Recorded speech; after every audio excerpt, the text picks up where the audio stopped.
میشه. بلندتر چند میشه؟ 5 میشه. تکرار کنین. 2 با 2 چند میشه؟ 5 میشه. چیه پسر؟ آقا اجازه مگه 2 با 2 4 نمیشه؟ من دارم به تو میگم 2 با 2 5 میشه. پس چه سوال نیست. فهمیدی؟ آقا فقط فکر کردیم که فکر نکن. نمیخواد فکر کنی. 2 با 2 5 میشه. حالا بشین حرف نزن. دفتراتون رو باز کنین و بنویسین. 2 به علاوه 2. آقا اجازه 2 به علاوه 2 میشه 4.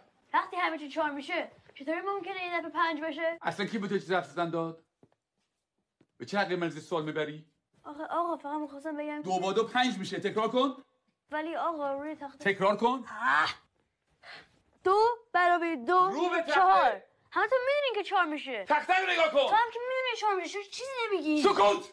چون نخور تو برگردم.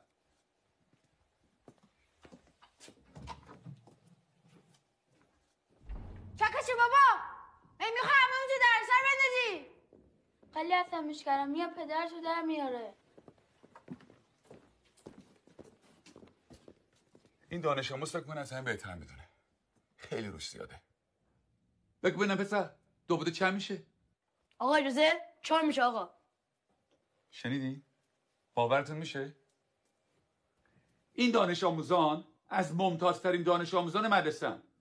الگوی این مدرسه‌ان. یه ذره از اینا یاد بگیریم. بگیم اینا 2 با 2 چند میشه؟ آقا اجازه 5 میشه آقا. آفرین.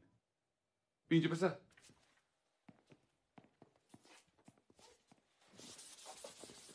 حالا حاصل جمع چند میشه؟ جواب صحیح رو بنویس.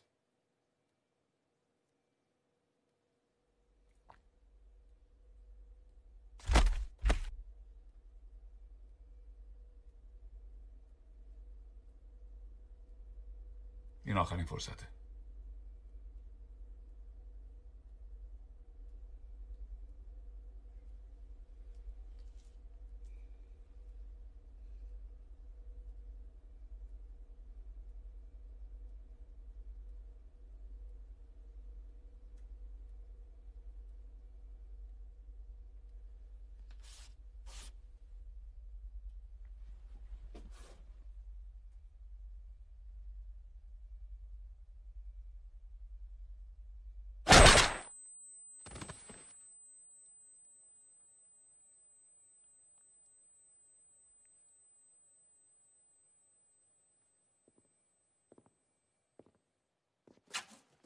خب کسی دیگه هم هست که درس امروز رو نفهمیده باشه؟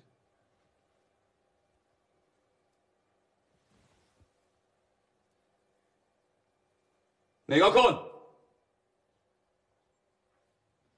بریم بیرون.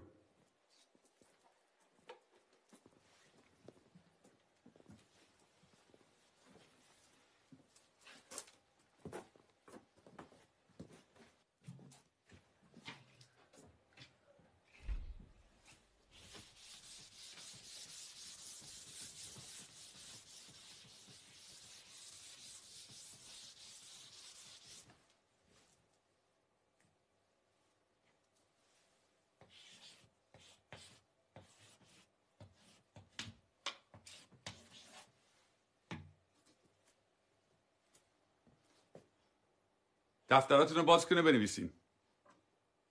2 به علاوه 2 مساوی 5. همینطور که بنویسین تکرار کنین. 2 با 2 چند میشه؟ 5 میشه. چند میشه؟ 5 میشه. بلندتر چند میشه؟ 5 میشه. بلندتر چند میشه؟ 5 میشه. بلندتر چند میشه؟ 5 میشه. چند میشه؟ 5 میشه. 2 با 2 5 میشه. تکرار کنین. چند میشه؟